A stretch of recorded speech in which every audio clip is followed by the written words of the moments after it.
Yo, what up, Rainstorm? Raynday here, giving you another video today talking about weird compositions in Paladins. We've seen it before, the composition that makes no sense, the first pick VIKTOR, the first pick Ceres, when you don't have any idea what the enemy team is going to go for, but you leave great picks that are damage carries or frontline carries on the board. What happens when you get in a situation like that, and can those situations actually work in your benefit? We're going to talk about it now. So first pick Ceres, first pick Moji, first pick VIKTOR. They're memes, right? We have fun with those. But certainly, it actually is a meme because there's some truth in it. There is a moment in your life where you've experienced someone first picking a champion where you said, huh? And then several things followed. Maybe a little bit of anger. Maybe you kicked yourself in the shin, lashing out on your couch. Maybe you have to repair that couch. Maybe that's going to be quite a bit of a drive when you have a busy work week. I'm not getting too specific. This totally didn't happen to me. All right, so there are two things you could do now. You could try to be a lap behind every single time, knowing you didn't get a good first pick and just catching up to their draft, which is already ahead of yours. Or you could try to just get weird with it.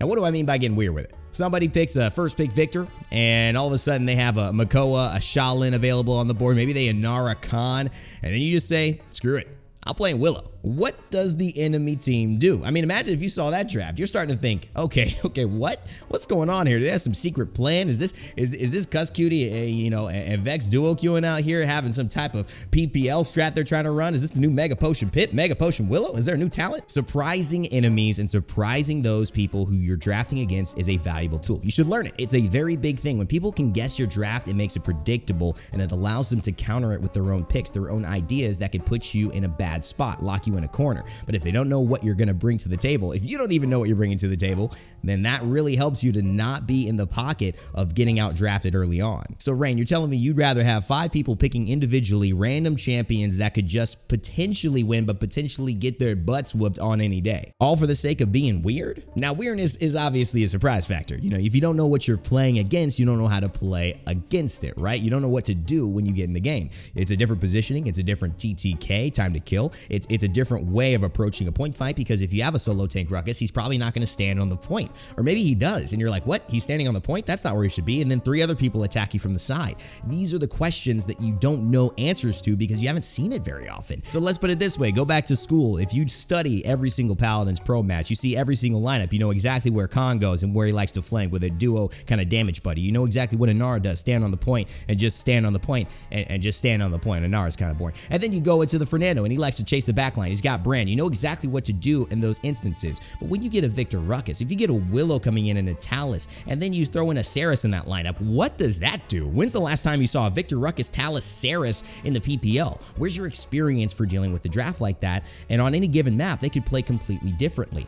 If I tell you go ahead and ace this test, but I haven't shown you any examples of the problems, I haven't shown you what's going to be on it, and I surprise you with it, it's going to be much harder for you to get a good grade. The same thing goes when you weird out your composition. When you go with that, it becomes a lot harder for the enemy team to really expect or know or even understand what your game plan is. It's the old, I'm acting so spontaneously, I don't even know what I'm gonna do, so therefore there's no way my enemy will know what I'm gonna do either. I mean, apply this to the high level scene, right? When a team knows you like the Pip, they know you like the Bomb King, they know you like the Drogos, that is something you could prepare for. You can learn how to counter, and you can learn how to draft against. But G2 Esports Cuss Cutie told me in an interview that when he went into the second day or the third day of the spring finals of Paladins, he was saying that they didn't even know what they wanted. So there's no way an enemy team can actually outdraft them. There's no way they can know what they're going to bring to the table, because they too will be surprised with their own picks. All right, so let's bring it back. Should you try to be weird on purpose? Should you try to mix your drafts up so much that even you don't know what you're drafting and you don't know how well it'll work? No. But I think if you're in a position where you have that choice already made for you, like somebody is a first, second, or third pick and they pick some weird stuff, and you're saying, do I try to go standard now, or do I try to just stick with going with this weird flow? I think going with the weird flow might actually be a little bit better. Obviously, the enemy team isn't expecting it. Obviously, they don't know how to play against it as well if it is actually an odd composition. But the third reason I think it might be valuable is because you usually can then play something that you want to play / are comfortable playing. How many times you get up in ranked and you have an Inara open first pick, or a Makoa open first pick, or a Fernando something open second, third pick, and you don't have a tank yet?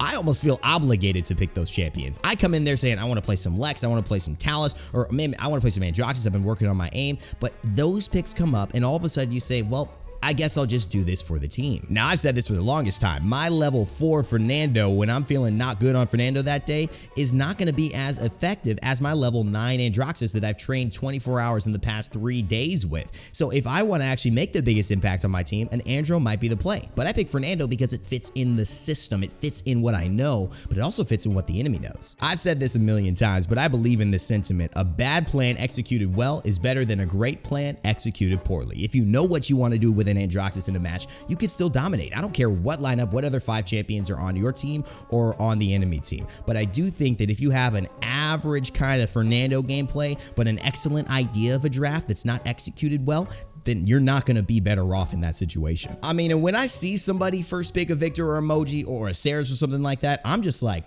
wow. I'm just impressed. It's like going to a steakhouse and watching your homeboy order a burger and fries, saying, man, you are so committed to burgers and fries that you are going to go to the nicest steakhouse in LA or Georgia and you're going to actually order that instead of a filet mignon. I'm just impressed. I'm not even mad at this point. You just know what you like, and I wish I knew I liked things that much. And at the end of the day, it's not really a problem if people do find that they like things and they want to enjoy them in Paladins. I actually encourage people to play the champions you want. I think it's a bummer when you've got 30 minutes or an hour to play and you feel like you have to play Mako or you feel like you have to play Genos and you don't even like Genos just because he's a great healer. Honestly, I'm over that, guys, and you should be over that too. Enjoy your ranked games, have fun, get weird with it. It's okay. Yes, try to pick good things, know what's good, get informed, because you may make different decisions if you are informed. But if it starts to get weird on you, don't be afraid to get naked with it. All right, that didn't work. That didn't make sense. Not literally, but you know what I'm saying. Just let it all go.